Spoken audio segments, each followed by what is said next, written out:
Happy day, welcome to stock insights. நம்ம சேனலில் daily stock நியூஸோட updates தான் பார்த்துட்டு வரோம். இந்த கண்டென்ட்லாம் economic times, CNBC TV 18, money control, NDTV ப்ராஃபிட்லேருந்து எடுத்திருக்கேன்.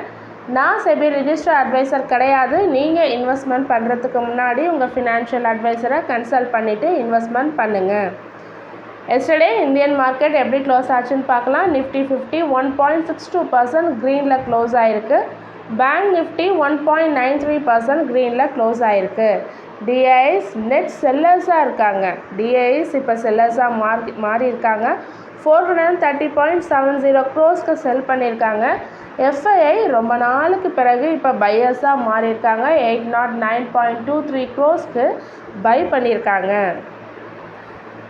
எஸ்டர்டே யூஎஸ் மார்க்கெட் எப்படி க்ளோஸ் ஆச்சுன்னு பார்க்கலாம். S&P 500 0.72% க்ரீனில் க்ளோஸ் ஆகிருக்கு. நாஸ்டாக் 1.35% க்ரீன்லையும், டவ் ஜோன்ஸ் 0.30% க்ரீன்லையும் க்ளோஸ் ஆகிருக்கு. ஸோ யூஎஸ் மார்க்கெட் எல்லாம் க்ரீனில் தான் க்ளோஸ் ஆகிருக்கு. இந்தியன் ஏடிஆரான இன்ஃபோசிஸ் ஏடிஆர் 1.77% க்ரீனில் க்ளோஸ் ஆகிருக்கு. ICICI bank ADR 1.27%, HDFC bank ADR 2.05%, Wipro ADR 1.09%, doctor Reddy's lab ADR 1.69%. So எல்லாமே இந்தியன் ஏடிஆரும் எஸ்டர்டே க்ரீனில் தான் க்ளோஸ் ஆகிருக்கு. யூஎஸ் மார்க்கெட்டும் க்ரீனில் தான் க்ளோஸ் ஆகிருக்கு. நம்ம மார்க்கெட்டும் எஸ்டர்டே க்ரீனில் தான் க்ளோஸ் ஆகிருக்கு. நேற்றுக்கு எஃப்ஐஎஸ் செல்லர்ஸாக மாறியிருக்காங்க ரொம்ப நாளைக்கு பையர்ஸாக மாறியிருக்காங்க ரொம்ப நாளைக்கு பிறகு. ஸோ அது ஒரு குட் நியூஸ் தான். So PC jewellers yesterday Q3 result கொடுத்துருக்காங்க. இயர் ஆன் இயர் வைஸ் பார்க்கலாம். நெட் ப்ராஃபிட் 147.96 crores ப்ராஃபிட் பண்ணியிருக்காங்க. ஸோ போன வருஷம் இதே குவார்ட்டரில் 197.98 crore லாஸ் பண்ணியிருந்தாங்க. இப்போ ப்ராஃபிட்டுக்கு மாறியிருக்காங்க. It's a good one. Revenue 639.45 crore increase ஆகிருக்கு. எபிடா 112.15 crore இன்க்ரீஸ் ஆகிருக்கு. ஸோ போன வருஷம் இதே குவார்ட்டரில் லாஸில் இருந்திருக்காங்க. 73 crore லாஸில் இருந்திருக்காங்க. இப்போ ப்ராஃபிட்டுக்கு வந்திருக்காங்க. எபிடா மார்ஜின் 17.5% சொல்லியிருக்காங்க. ஸோ ஓவராலாக பிசி ஜுவல்லர்ஸ் ஒரு நல்ல ரிசல்ட் கொடுத்துருக்காங்க. இன்டர்குளோப் ஏவியேஷன், அதாவது இண்டிகோ ஏர்லைன் இருக்காங்கள்ல, அவங்க first Airbus A321 XLR aircraft delivery பண்ண போகிறதா சொல்லியிருக்காங்க. இது ஒரு லாங்கஸ்ட் ரேஞ்ச் ஏர்க்ராஃப்டாக இருக்குன்னு சொல்லியிருக்காங்க. இந்த வேர்ல்ட்லே ஒரு நான் ஸ்டாப் ரூட்ஸ் எங்கேயுமே நிற்காமல் அப் டு 8,700 kilometer வரைக்கும் இது ட்ராவல் பண்ணணுன்னு சொல்லியிருக்காங்க. Which will help the airline fly directly from India to London. So எங்கேருந்துன்னா இந்தியாவிலேருந்து லண்டனுக்கு, பாரிஸ், டோக்கியோ, பர்த், ஆம்ஸ்டர்டாம் இதுக்கு எல்லாமே நாங்கள் பண்ண போகிறோம்னு சொல்லியிருக்காங்க. பை ஜூன் 2025 இது நடக்கும்னு சொல்லியிருக்காங்க. அதாவது எப்படி சொல்லியிருக்காங்கன்னா, இந்தியாவிலேருந்து வெஸ்டர்ன் யூரோப் அண்ட் இந்தியாவிலேருந்து ஃபார் ஈஸ்டர்ன் கண்ட்ரீஸ்க்கெல்லாம் நாங்கள் இந்த ரூட்ஸை போட்டிருக்கோம் அப்படின்னு சொல்லியிருக்காங்க. அது மட்டும் இல்லாமல் கார்கோ ஆப்ரேஷனை இன்க்ரீஸ் பண்ண போகிறதா சொல்லியிருக்காங்க. இன் அப்கமிங் இயர்ஸில் 2030 லீடிங் குளோபல் ஏர்லைனாக நாங்கள் மாறுவோம்னு சொல்லியிருக்காங்க indigo. Metropolis health care Q3 result கொடுத்துருக்காங்க. இயர் ஆன் இயர் வைஸ் பார்க்கலாம். நெட் ப்ராஃபிட் 15% இன்க்ரீஸ் ஆகிருக்கு. ரெவன்யூ 10.9% இன்க்ரீஸ் ஆகிருக்கு. எபிடா 11% இன்க்ரீஸ் ஆகிருக்கு. 72 crore கொடுத்துருக்காங்க. மார்ஜின் ஆனால் ஃப்ளாட்டாக கொடுத்துருக்காங்க 22.3%. ஸோ ஓவராலாக பார்க்குறப்ப குட் ரிசல்ட் தான் கொடுத்துருக்காங்க. ஓலோ ஃபவுண்டரான பாவிஷ் அகர்வால் February 4 என்ன அனௌன்ஸ் பண்ணியிருக்காங்கன்னா, இன்வெஸ்ட்மெண்ட் பண்ண போகிறதா சொல்லி அனௌன்ஸ் பண்ணியிருக்காரு. 2,000 crore எதுலன்னா இன் ஹிஸ் ஆர்டிஃபிஷியல் இன்டெலிஜென்ஸ் வெஞ்சரான குட்ரெடியம் அதில் இன்வெஸ்ட்மெண்ட் பண்ண போகிறதா சொல்லியிருக்காங்க. பை நெக்ஸ்ட் இயர்க்குள்ளே 10,000 crore நாங்கள் இதை இன்வெஸ்ட்மெண்ட் பண்ணுவோம், இன்க்ரீஸ் பண்ணுவோம்னு சொல்லியிருக்காங்க. ஸோ எதுக்காகன்னா ஒரு ஏஐக்காக தான் நாங்கள் சொல்லியிருக்காங்க. என்ன மாதிரி ஏஐனா visual language model, speech language model, text to text translation மாடல்லாம் இதில் இன்க்ளூட் ஆகும்னு சொல்லியிருக்காங்க.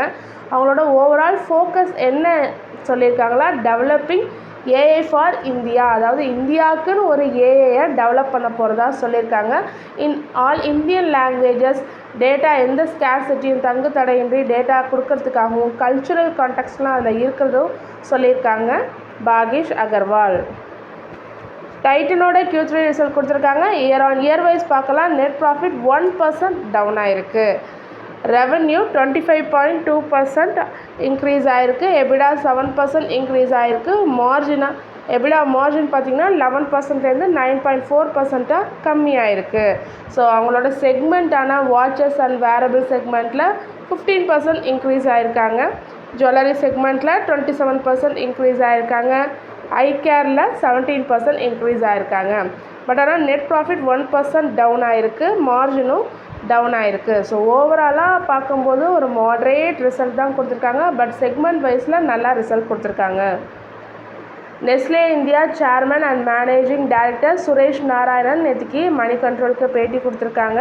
ஸோ அதில் என்ன சொல்லியிருக்காங்கன்னா, ப்ரைஸஸ் ஆஃப் கொக்கோ அண்டு காஃபிலாம் வந்து 60 to 70% year on year wise increase ஆகிட்டுருக்கு அப்படின்னு சொல்லியிருக்காங்க. ஸோ அதனால் கம்பெனியால் ப்ராஃபிட்டபிலிட்டியை இன்க்ரீஸ் பண்ண முடியலன்னு சொல்லியிருக்காங்க. ஸோ அதனால் நெஸ்லே இந்தியா என்ன பண்ண போகிறாங்கன்னா, காஃபி ப்ராடக்ட்ஸோட ப்ரைஸஸை நாங்கள் இன்க்ரீஸ் பண்ண போகிறோம் அப்படின்னு சொல்லியிருக்காங்க. And also mention that some major brands like Munch எல்லாம் நிறையா சேலஞ்சஸை ஃபேஸ் பண்ணிட்டு வருது. நிறைய காம்படிஷன் வந்துருச்சு எங்களுக்குன்னு சொல்லியிருக்காரு. ஸோ அதனால் ப்ரைஸ் ப்ராடக்ட்ஸை நாங்கள் இன்க்ரீஸ் பண்ண போகிறோன்னு நெஸ்லே இந்தியா சேர்மன் சொல்லியிருக்காங்க. Niva Bupa health care insurance company Q3 result கொடுத்துருக்காங்க. நெட் ப்ராஃபிட் 13.2524 crore சொல்லியிருக்காங்க. So year on year wise compare பண்ணும்போது இன்க்ரீஸ் ஆகிருக்கு. கிராஸ் என்பிஏவை கம்மி பண்ணியிருக்காங்க குவார்டர் ஆன் குவார்டர் பேசிஸில்.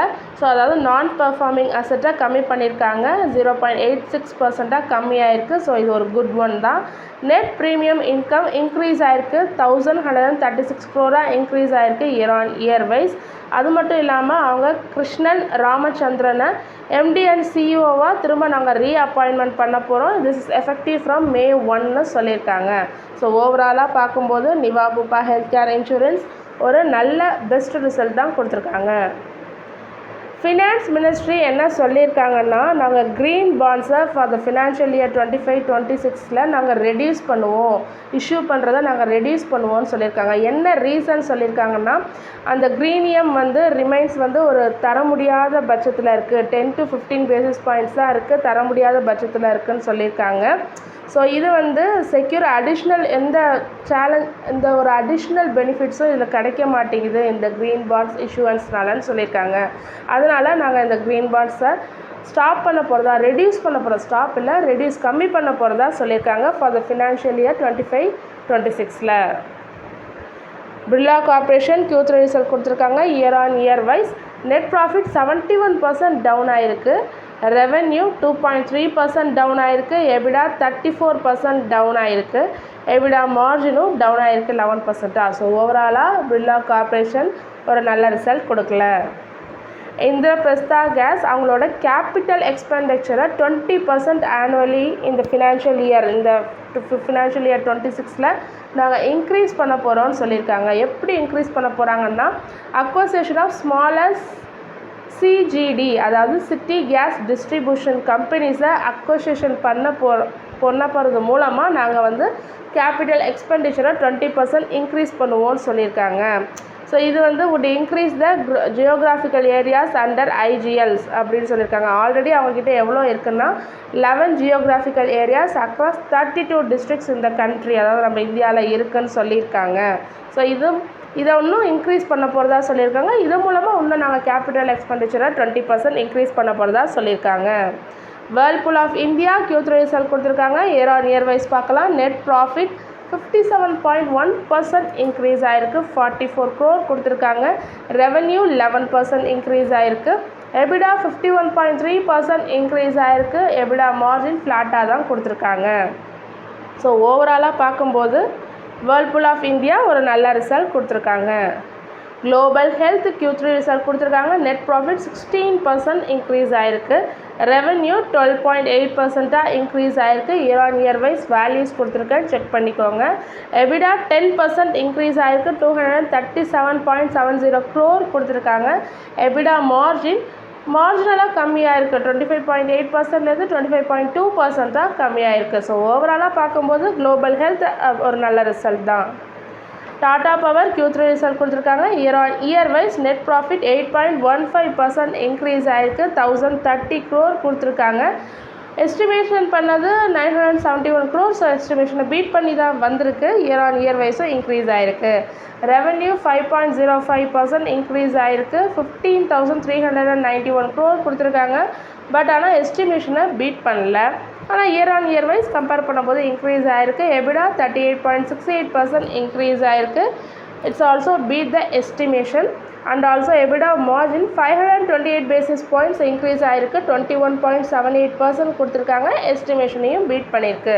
ஸோ ஓவராலாக பார்க்கும்போது எஸ்டிமேஷனை பீட் பண்ணியிருக்கு ரெவன்யூவை தவிர. ஆனால் year on year wise compare பண்ணும்போது இன்க்ரீஸ் ஆகிருக்கு. யூனியன் பட்ஜெட் 2025ல் பாசிட்டிவாக 5 செக்டார்ஸ் இருக்குதுன்னு சொல்லி HDFC செக்யூரிட்டிஸோட உன்மேஷ் சர்மா கொடுத்துருக்காங்க. என்னென்ன செக்டார் சொல்லியிருக்காங்க பாசிட்டிவாக இருக்குன்னு சொல்லி கன்சியூமர் அண்ட் ஸ்டாப்பிள் சொல்லியிருக்காங்க. Automobiles, real estate sector and agriculture செக்டார்லாம் இனி பாசிட்டிவாக இருக்கும் இந்த பட்ஜெட்டுக்கு அப்புறம்னு சொல்லியிருக்காங்க. NSE Q3 ரிசல்ட் கொடுத்துருக்காங்க. குவார்டர் ஆன் குவார்டர் பேசிஸில் பார்க்கலாம். நெட் ப்ராஃபிட் 22% இன்க்ரீஸ் ஆகிருக்கு. ரெவன்யூ 4% டவுன் ஆகிருக்கு. எபிடா 2% இன்க்ரீஸ் ஆகிருக்கு. எபிடா மார்ஜினும் இன்க்ரீஸ் ஆகிருக்கு. 74லேருந்து 78% இன்க்ரீஸ் ஆகிருக்கு. ஹிக்கல் Q3 ரிசல்ட் கொடுத்துருக்காங்க. இயர் ஆன் இயர் பேசிஸில் நெட் ப்ராஃபிட் 6.8% இன்க்ரீஸ் ஆகிருக்கு. ரெவன்யூ ஃப்ளாட்டாக தான் கொடுத்துருக்காங்க. 448 crore கொடுத்துருக்காங்க. எபிடா 11.4% இன்க்ரீஸ் ஆகிருக்கு. எபிடா மார்ஜின் 14.5லேருந்து 16.1% இன்க்ரீஸ் ஆகிருக்கு. ஏஷியன் பெயிண்ட்ஸ் Q3 ரிசல்ட் கொடுத்துருக்காங்க. ஒரு ஒர்ஸ்ட் ரிசல்ட் தான் கொடுத்துருக்காங்க. நெட் ப்ராஃபிட் டவுன் ஆகிருக்கு. 23.3% டவுன் ஆகிருக்கு. ஸோ போன குவார்ட்டரும் அவங்க நல்ல ரிசல்ட் கொடுக்கல. இந்த குவார்ட்டரும் நல்ல ரிசல்ட் கொடுக்கல. ரெவன்யூவும் டவுன் ஆகிருக்கு. 6.1% டவுன் ஆகிருக்கு. எபிடா 20.4% கம்மியாயிருக்கு. எபிடா மார்ஜின் 22.6%லேருந்து 19.1% கம்மியாயிருக்கு. Spandana Sphoorty financial limited Q3 result கொடுத்துருக்காங்க. நெட் லாஸ் சொல்லியிருக்காங்க. 440 crore லாஸ் சொல்லியிருக்காங்க.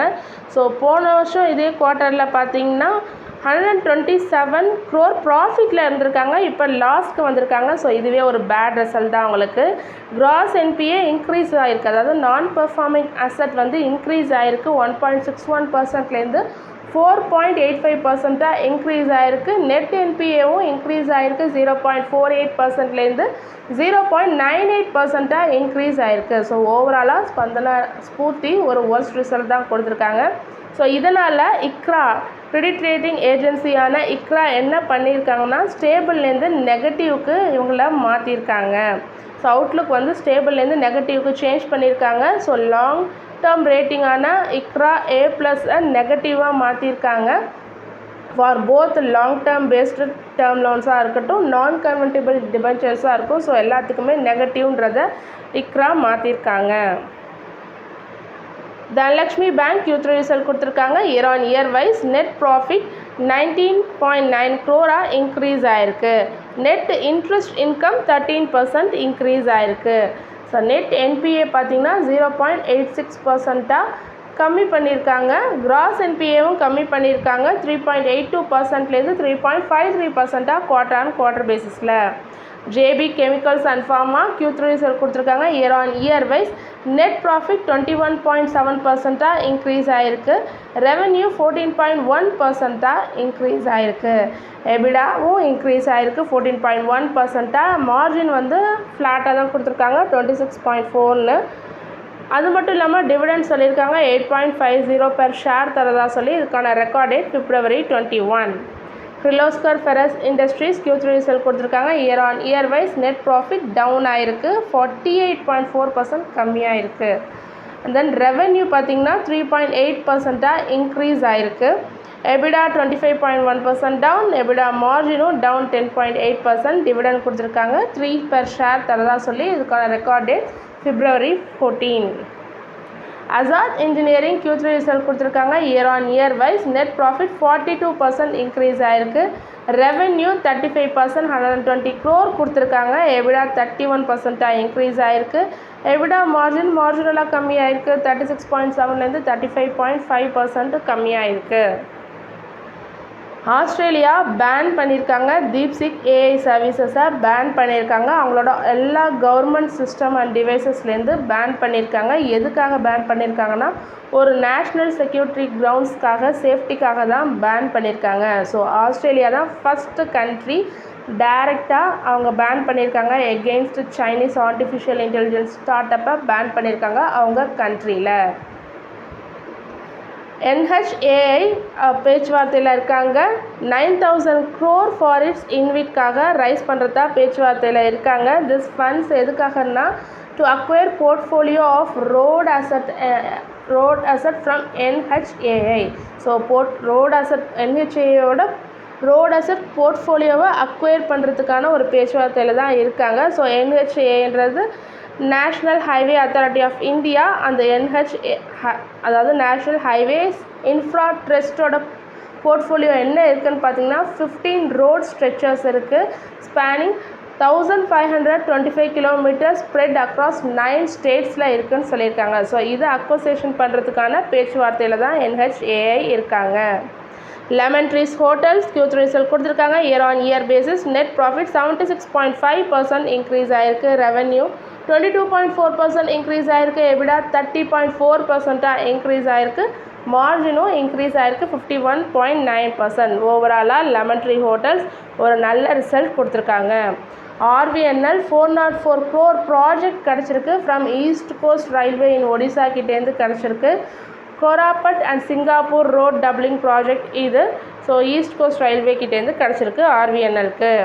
சன்ஃபார்மாக்கு சென்ட்ரல் GST ஆக்ட் படி கம்பெனிக்கு 160 crore பெனால்ட்டி போட்டிருக்காங்க. அவங்களுக்கு மட்டும் இல்லை, ICICI ப்ரொடென்ஷியல் லைஃப் இன்சூரன்ஸ்க்கும் 492.06 crore மகாராஷ்டிரா GST பெனால்ட்டி போட்டிருக்காங்க. வெல்ஸ்பன் நியூ எனர்ஜி ஒரு clean energy project worth 13,500 crore இந்த ஒடிசாவில் கிடச்சிருக்கு. ஸோ இது என்னன்னு பார்த்தீங்கன்னா 1200 மெகாவாட் ஹைட்ரோ ப்ராஜெக்ட் ஒன்று, 1000 megawatt floating solar power project in ஒடிசாலேருந்து கிடச்சிருக்கு. ஸோ அது மட்டும் இல்லாமல் அவங்க கான்ட்ரிபியூட் பண்ண போகிறதா சொல்லியிருக்காங்க. இந்தியாவோட ஓவரால் டார்கெட்டை நாங்கள் அச்சீவ் பண்ணுவோம். அதில் 500 gigawatt ஆஃப் ரினியூவபிள் எனர்ஜி கெப்பாசிட்டி 2030க்குள்ளே நாங்கள் அச்சீவ் பண்ணுவோம்னு வெல்ஸ்பன் சொல்லியிருக்காங்க.